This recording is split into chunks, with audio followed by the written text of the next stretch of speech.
We are now on day 8 of one of America's largest wildfires in history, and no one is talking about it. Like, I thought the news was for the news, but okay. This fire is in Nebraska. It has burned almost 700,000 acres, and it is around 95% contained. Now, here's what I find very odd. There is an Elk Creek project that is set to take place in 2026, this year. Nebraska is literally on fire right now. It is neighbor helping neighbor. We are not getting the news coverage that we need to. We are getting a lot of needs met through social media. It is rural fire departments. It's the National Guard. Our governor has issued a state of emergency. It's continuing. Maybe y'all saw the news out of Nebraska today. Apparently our entire state is going to go bankrupt in 2 quarters. Me and my husband owned a cattle ranch here, and I can confirm that all of the cattle ranchers here overwhelmingly voted for Trump. We support him. We voted for him. Stop scrolling right now, because something crazy is going down in Nebraska. People are losing everything. They say burning and folks are scared. But hold up. Before we jump to weird assumption, we gotta talk about what this really means and why Black Americans are watching this differently than most of the white folks. But first, I want you to beep on some of these clips. I will be showing you trends that are and the real thing that's really happening in Nebraska. Smash that like button, drop a comment, and share this video if you are ready to feel the real talk. The kind of headlines never gives up. So guys, without wasting much time, let's watch those clips and come back for our full analysis.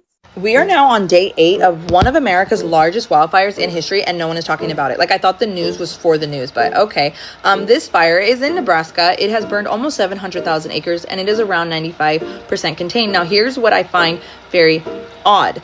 There is an Elk Creek project that is set to take place in 2026, this year, in southeast Nebraska, right where the fire's at, for a critical mining company development. These critical minerals that they're going to pull out of the ground will help with aerospace, defense, and even energy industry. The Elk Creek project is actually led by Neocorp, and Neocorp itself is actually funded by the Pentagon itself. So if you ask me, it seems a little fishy. Something seems a little off about this. Was this pre-planned? I don't know. You let me know what you think in the comments. I'm coming back here again, y'all, because Nebraska is under distress harder than it ever has been. We did get some of the Black Hawk helicopters coming down today to go ahead and get that lake water and throwing it on the fire. But unfortunately, right now we are having a massive wind outbreak. We are deploying every single service that we can, every medical person that we can. Everything that I have linked on my page right now, my last 5 videos, has any way that you guys can go ahead and help. You have online, you can do in person, you can give us a call, it doesn't matter. But I am coming out here to go ahead and ask anybody that is seeing this, please share this out. Please send help to Nebraska. Please send any donations that you can to help these ranchers, because we have now lost about 600,000 acres of land, and we are just trying to make sure that we save our communities, save these people out here. So if you are seeing this, share this out to people, get the news out, and start sending help, because we are doing everything that we can, and even the National Guard is, but it's going to take a community of people to come together and save Nebraska.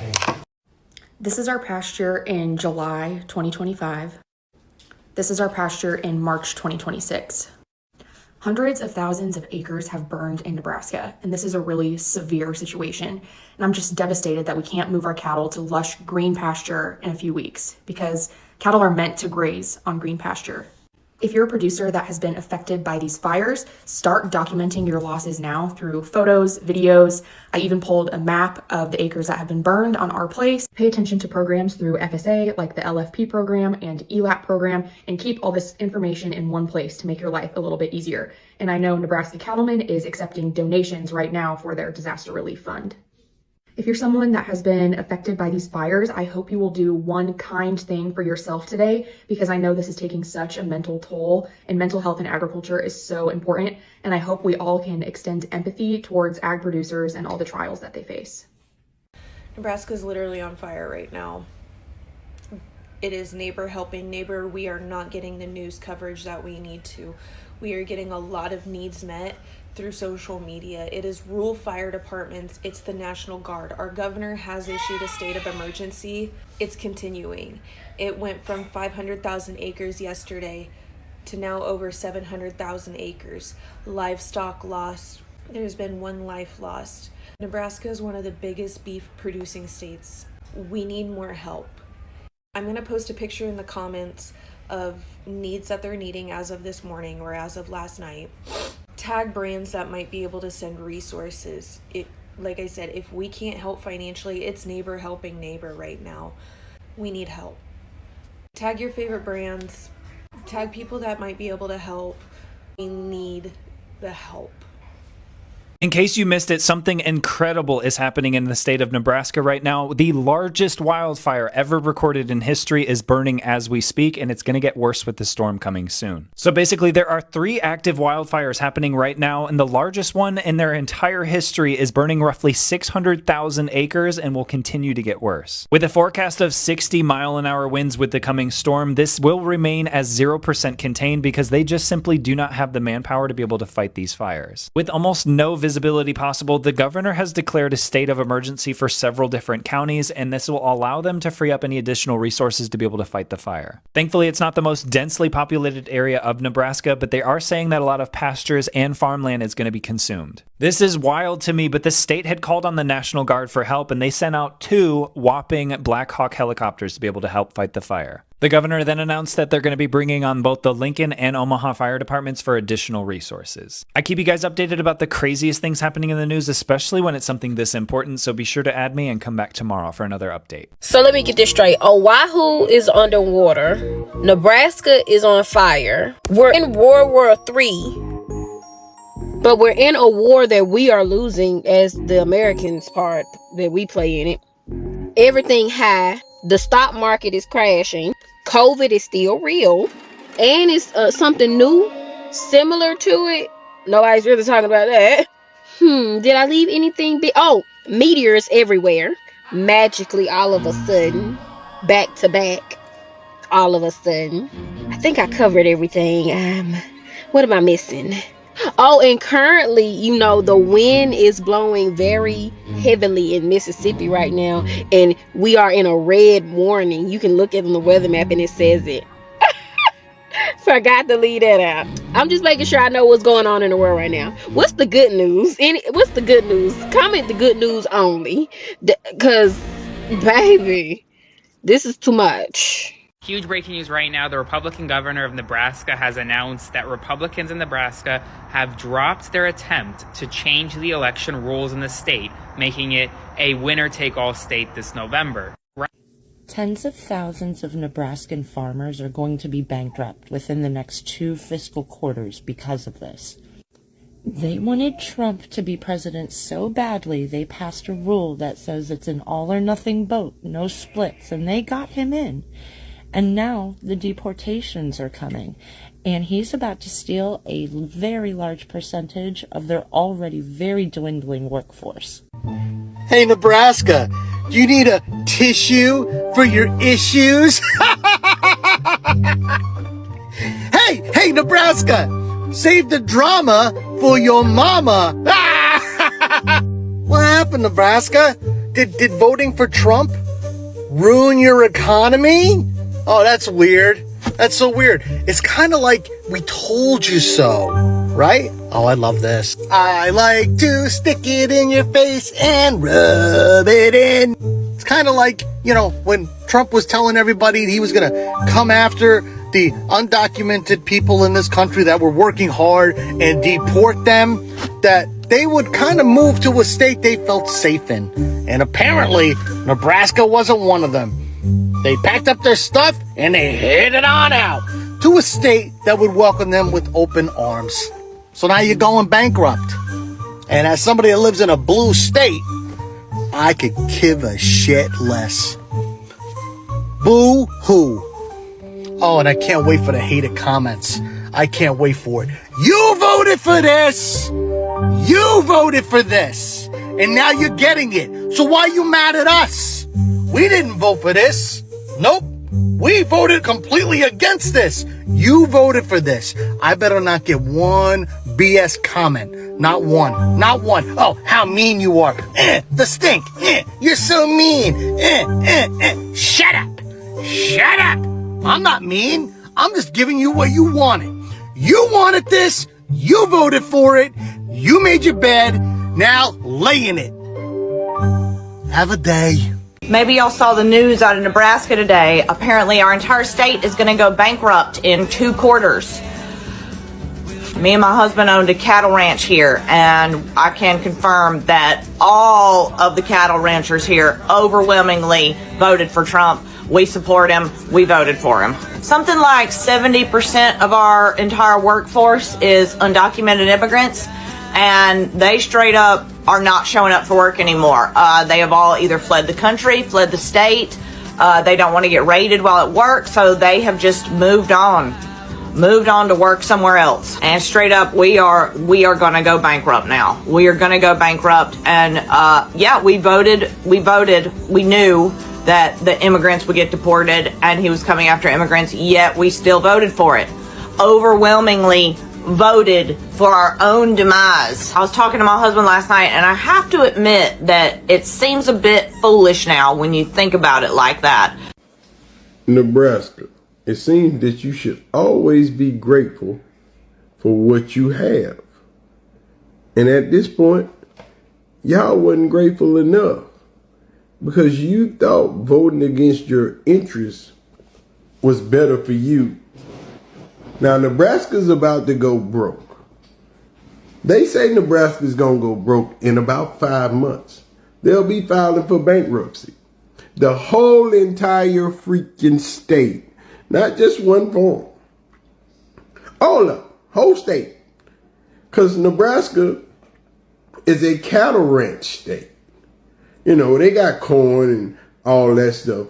But all the farmers are going broke and about to lose their farms. You want to know why? I bet you can guess why. But see, this is what voting against your interests gets you. Now, how long did Trump say, if I'm elected, I'm deporting everybody? He's been saying it for 2 years. But yet and still, the Nebraska farmers who own all these cattle farms and corn and all soybean, all this farmland. So Tyson has 4 plants total in the state of Nebraska, but let's talk about the one in Lexington that's closing after the announcement yesterday. It's going to close in January of 2026, and it's a loss of 3,200 jobs. It sits in a rural community that the city, or it's not really a city, it's a town, that it sits in has anywhere between 10 and 12,000 residents. The census says 10.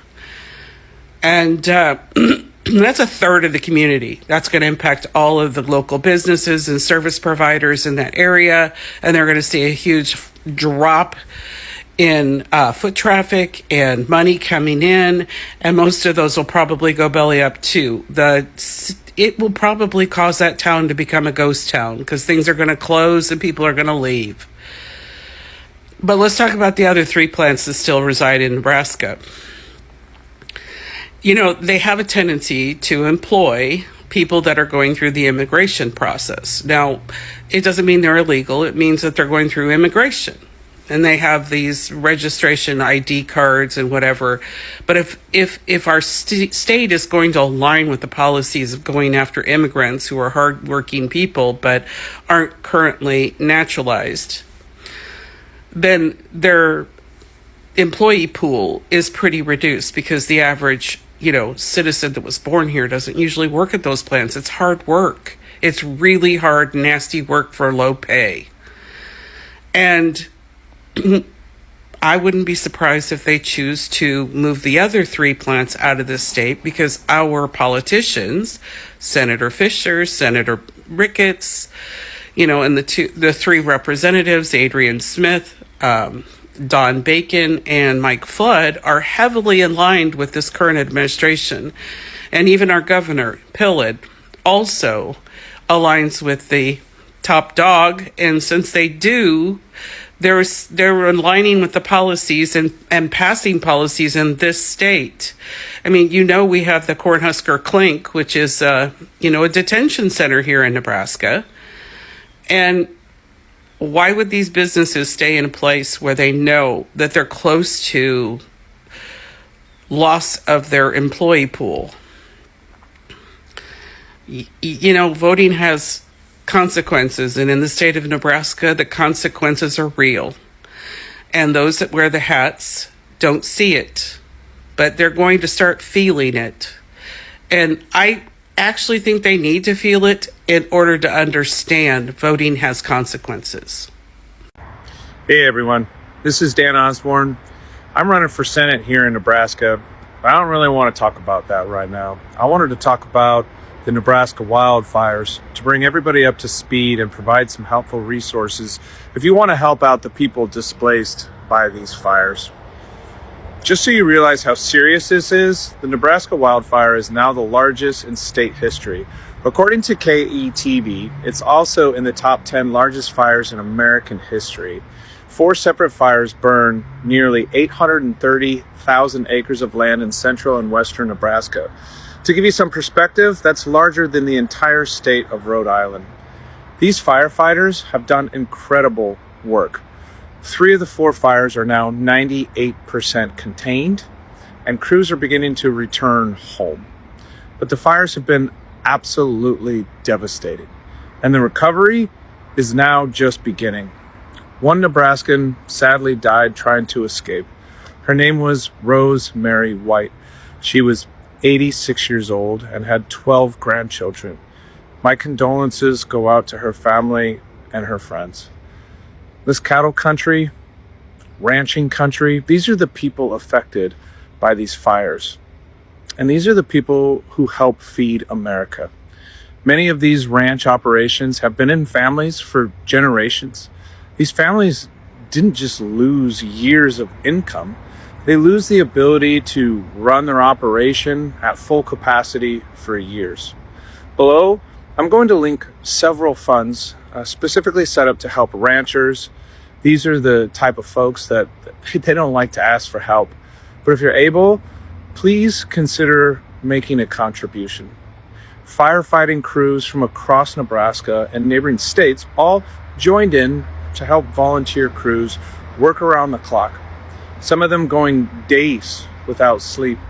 Citizen journalists posted updates all hours, coordinating drop points for supplies and making sure that everyone had the latest evacuation information. And in a moment, that tells you everything about who Nebraskans are. 20 semi-truckloads of hay arrived from eastern Nebraska to help ranchers in the fire zone and also help their immediate needs. That's Nebraska. There are many charitable funds that have been set up to help the people of Nebraska affected by these fires.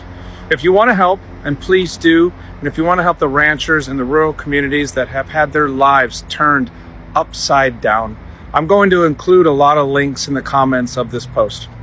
But in closing, I just want to express my sympathy, compassion for everybody in Nebraska whose lives have been upended by these devastating fires. I can't imagine what you're going through. And I just wanted to say that we're all thinking about you, and we will do whatever it takes and whatever we can to help you. But thank you for watching, and stay strong, everyone. Okay, so headlines are saying something big is happening.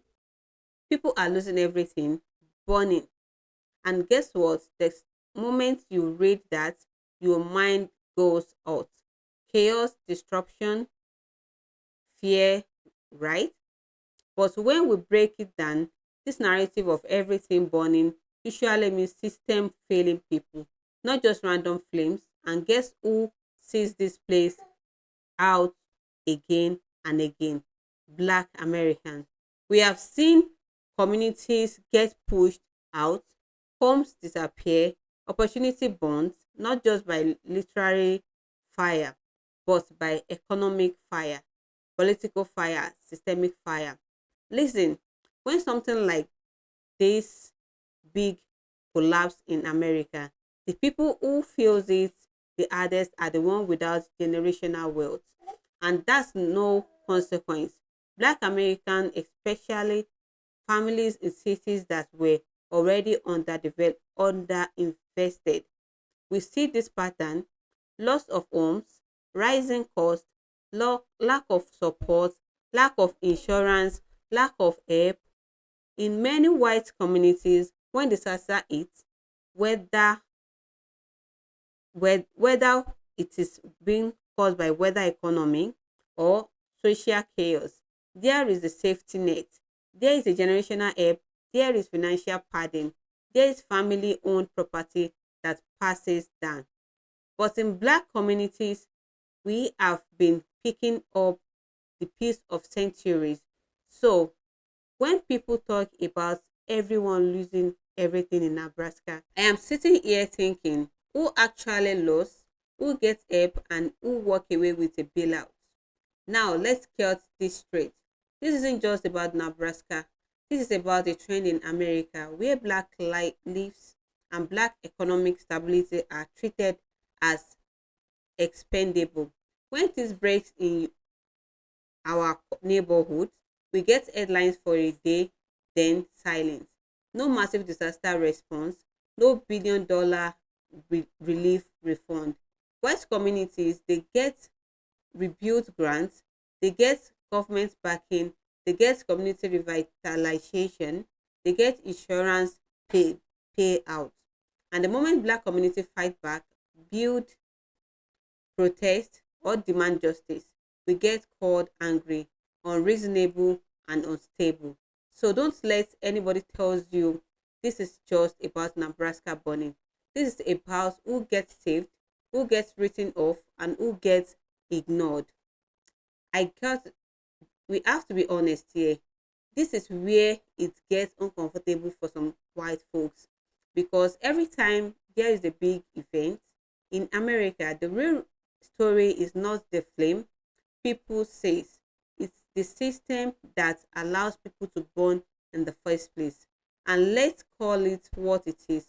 Many of the systems were built and controlled by folks who have never had to worry about losing it at all.